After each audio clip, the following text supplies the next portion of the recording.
Shalom Bapak Ibu Saudara-saudaraku yang terkasih dalam Tuhan Yesus Kristus. Selamat pagi, salam sejahtera bagi kita semua dimanapun saudara-saudara berada. Selamat datang kembali di Renungan Kristen pada pagi hari ini. Kiranya saudara semua dalam keadaan sehat selalu dan semoga damai dan sukacita oleh Roh Kudus melimpah dalam hati dan kehidupan saudara semua. Sebelum kita mendengarkan renungan firman Tuhan pada pagi hari ini, mari terlebih dahulu kita berdoa. Bapa kami yang ajaib dan mulia, Bapa yang kami puji dan kami tinggikan, di dalam nama Tuhan Yesus Kristus, kami mengucap syukur Tuhan, oleh karena anugerah-Mu di sepanjang hidup kami, hingga pada hari ini, kami boleh ada lagi sebagaimana kami ada. Semua karena berkat dan anugerah Tuhan dalam kehidupan kami. Pada pagi hari ini ya Tuhan, kami akan mendengarkan firman-Mu. Berbicaralah ya Tuhan, jamah hati kami, berikan kami pengertian untuk dapat memahami firman-Mu, dan ajar kami untuk dapat melakukan firman-Mu di sepanjang kehidupan kami. Berfirmanlah ya Tuhan, kami sudah siap mendengarkan firman-Mu. Di dalam nama Tuhan Yesus Kristus kami berdoa. Amin. Bapak Ibu Saudaraku yang terkasih, ayat renungan kita pada pagi hari ini terdapat dalam kitab 1 Yohanes pasal 5 ayat 4 yang berkata demikian. Sebab semua yang lahir dari Allah mengalahkan dunia, dan inilah kemenangan yang mengalahkan dunia, iman kita. Bapak Ibu Saudaraku yang terkasih, ada banyak orang Kristen yang terheran-heran dan kasak-kusuk ketika melihat rekan sesama orang Kristen melakukan pekerjaan dengan sangat baik, rajin, jujur, disiplin, tekun, sehingga menjadi orang yang berhasil. Bukan hanya dalam bidang konvensional saja, namun dalam hal pelayanan pun dipakai Tuhan secara luar biasa. Sesungguhnya, ini adalah hal yang wajar sebagai orang Kristen. Sebaliknya, jika ada orang Kristen yang malas, yang melakukan pekerjaan dengan sangat buruk, pelayanan amburadul, dan tidak bisa menjadi kesaksian yang baik, kita menganggapnya sebagai hal yang lumrah dan biasa. Inilah yang seharusnya membuat kita terkejut dan terheran-heran, bukan malas sebaliknya. Sejak semula, Tuhan memiliki rancangan luar biasa bagi setiap orang percaya. Seperti yang tertulis dalam kitab Yeremia pasal 29 ayat 11 yang mengatakan, sebab aku ini mengetahui rancangan-rancangan apa yang ada padaku mengenai kamu. Demikianlah firman Tuhan, yaitu rancangan damai sejahtera dan bukan rancangan kecelakaan, untuk memberikan kepadamu hari depan yang penuh harapan. Kita dirancang Tuhan memang untuk menjadi luar biasa dan berbeda dari orang-orang di luar Tuhan. Bukan menjadi loser, tetapi winner. Perlu kita sadari bahwa di dalam diri setiap orang percaya terdapat potensi ilahi, yaitu suatu benih yang luar biasa, yang merupakan modal bagi kita untuk menjadi pribadi luar biasa dan memiliki kehidupan yang luar biasa pula. Benih itu adalah iman kita. Iman inilah yang memampukan kita untuk mengalahkan dunia. Tapi ingat, benih tidak akan tumbuh dan menghasilkan buah yang lebat jika ia dibiarkan begitu saja. Jadi, benih itu harus ditumbuhkan terlebih dahulu, dirawat, diberi pupuk, dan diairi, dibersihkan ranting-rantingnya.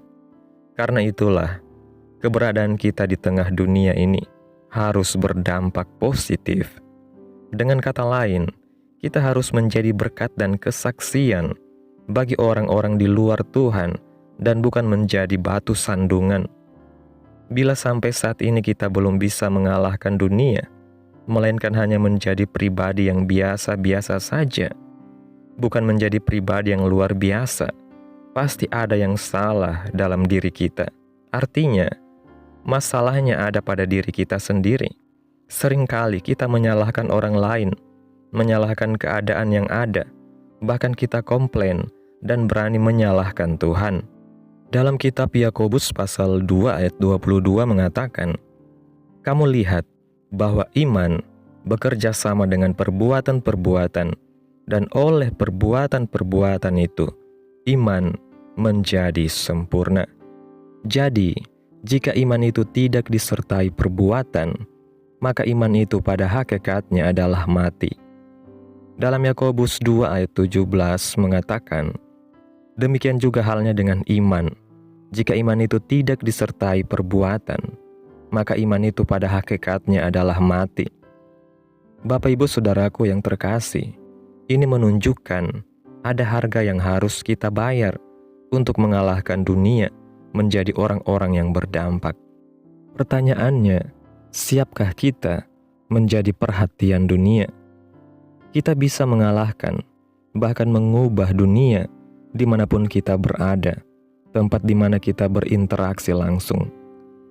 Inilah yang dimaksud dengan perkataan Yesus dalam kitab Kisah Para Rasul, yaitu, "Kamu akan menjadi saksiku di Yerusalem dan di seluruh Yudea dan Samaria dan sampai ke ujung bumi."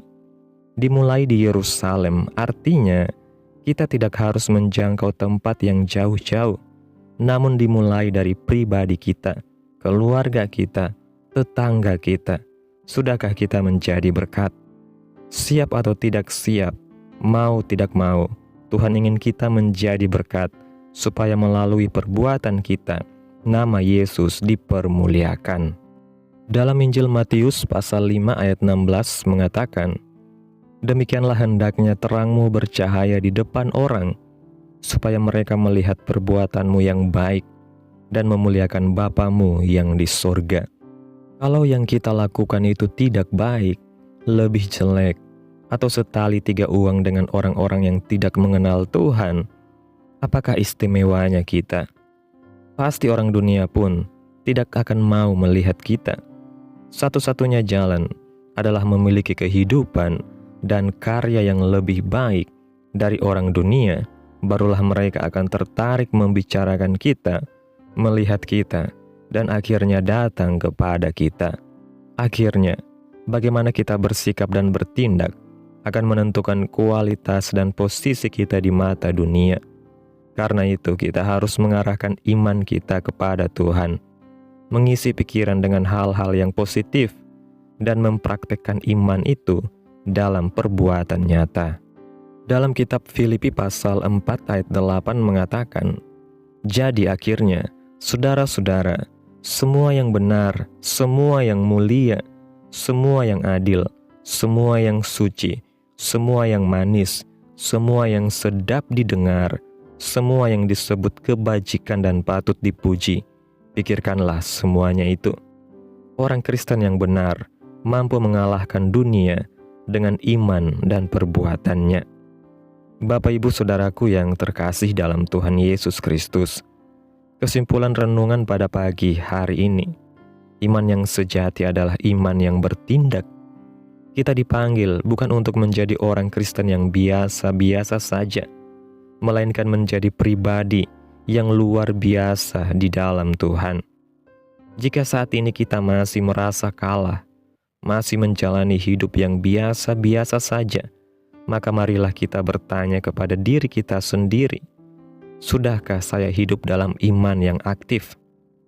Tuhan ingin kita mengalami kemenangan dalam hidup, bukan karena usaha kita sendiri, tetapi karena iman kita kepadanya. Kita harus terus bertumbuh, melatih iman dengan perbuatan nyata, dan percaya bahwa Tuhan memiliki rencana besar bagi kita. Siapkah kita menjadi saksi Kristus yang berdampak di dunia ini? Amin. Tuhan Yesus memberkati. Demikianlah renungan firman Tuhan pada pagi hari ini. Biarlah menjadi berkat bagi kita semua yang sudah mendengarkan dan dapat kita lakukan dalam setiap kehidupan kita. Pada hari ini sebelum kita memulai segala aktivitas kita di hari ini, mari kita berdoa. Bapa kami yang ajaib dan mulia, Bapa di dalam kerajaan sorga, Bapa yang kami puji dan kami muliakan, di dalam nama Tuhan Yesus Kristus. Kami bersyukur Tuhan atas pertolongan-Mu dan penyertaan-Mu, serta atas berkat-Mu dalam hidup kami. Kami berbahagia dan bersyukur atas kasih dan kebaikan Tuhan dalam kehidupan kami. Tak berkesudahan kasih setia Tuhan, tak habis-habisnya rahmat-Mu, selalu baru tiap pagi. Besar kesetiaan-Mu Tuhan dalam hidup kami. Terima kasih buat firman-Mu pada hari ini. Firman-Mu yang mengingatkan kami bahwa iman yang sejati bukan hanya iman yang sekedar percaya, tetapi harus disertai dengan tindakan nyata. Seringkali kami masih ragu, takut, dan merasa tidak mampu, tetapi kami percaya bahwa dalam Tuhan kami lebih daripada pemenang. Terima kasih buat firman-Mu yang begitu indah Tuhan. Tanamkan firman-Mu dalam hati kami masing-masing dan mampukan kami untuk dapat melakukan firman-Mu di dalam setiap kehidupan kami. Biarlah perkataan-Mu menyegarkan jiwa kami, menghidupkan hati yang lemah dan lesu, dan membangkitkan harapan dan kasih. Berkati umat-Mu yang sudah mendengarkan firman-Mu hari ini. Berkati di setiap saat, tempat, dan kondisi hidup mereka, agar senantiasa selalu merindukan dan membutuhkan firman-Mu sebagai pelita kebenaran yang memerdekakan dan penghiburan yang menguatkan. Ajarilah kami bahasa firman-Mu dan bimbinglah kami untuk selalu hidup sesuai kehendak-Mu, agar kami selalu dekat kepada-Mu. Terima kasih Tuhan Yesus buat kesempatan hidup yang masih Tuhan berikan dalam kehidupan kami. Ajar kami ya Tuhan untuk kami pakai semua ini untuk hormat dan kemuliaan bagi nama Tuhan. Segala pergumulan dan persoalan kehidupan kami serahkan di dalam tangan-Mu Tuhan. Engkau yang akan menyelesaikannya bagi kami. Kami hanya berharap dan terus percaya kepada-Mu. Hamba berdoa ya Tuhan, buat umat-umat-Mu yang sudah mendengarkan renungan hari ini, yang saat ini sedang mengalami sakit penyakit, pergumulan masalah, kebutuhan ekonomi. Kiranya Tuhan jamah kehidupan umat-umat-Mu. Sembuhkan sakit penyakit mereka Tuhan. Pulihkan keadaan umat-umat-Mu.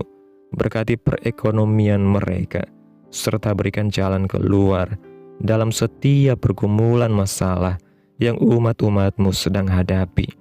Dan ajar kami Tuhan untuk selalu berharap dan percaya sepenuhnya hanya kepada Tuhan Yesus.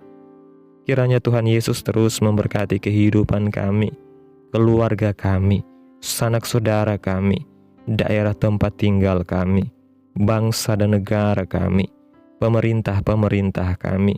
Biarlah semuanya dalam perlindungan-Mu ya Tuhan, dan jadilah sesuai kehendak-Mu yang terbaik dalam kehidupan kami.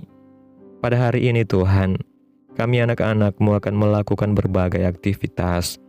Kami akan bekerja dan menjalankan tanggung jawab kami. Kiranya Tuhan yang mampukan. Kami serahkan seluruh rencana dan agenda hari ini ke dalam tangan Tuhan. Biar Tuhan yang berkarya, dan biarkan semua rencana sesuai dengan kehendak-Mu. Tutup bungkus kami oleh kuasa-Mu. Hindarkan kami dari segala kecelakaan, mara bahaya, sakit penyakit, orang-orang jahat, kuasa-kuasa kegelapan, iblis, bencana-bencana alam, hal-hal yang tidak kami inginkan. Tuhan singkirkan, Tuhan jauhkan, Tuhan patahkan hanya di dalam nama Yesus. Ampuni dosa dan kesalahan kami Tuhan. Jadikan kami pribadi yang lebih baik setiap harinya. Jagai kehidupan keluarga kami. Berikan kami kesehatan dan tuntun kami di jalan-Mu yang benar. Terima kasih Tuhan Yesus, inilah yang menjadi doa kami. Mari sama-sama kita berdoa. Bapa kami. Bapa kami yang di surga, dikuduskanlah nama-Mu. Datanglah kerajaan-Mu. Jadilah kehendak-Mu di bumi seperti di surga. Berikanlah kami pada hari ini makanan kami yang secukupnya, dan ampunilah kami akan kesalahan kami, seperti kami juga mengampuni orang yang bersalah kepada kami. Dan janganlah membawa kami ke dalam pencobaan, tetapi lepaskanlah kami daripada yang jahat. Karena Engkaulah yang mempunyai kerajaan, dan kuasa, dan kemuliaan, sampai selama-lamanya. Amin. Selamat pagi, selamat beraktivitas. Tuhan Yesus menyertai kita semua. Amin.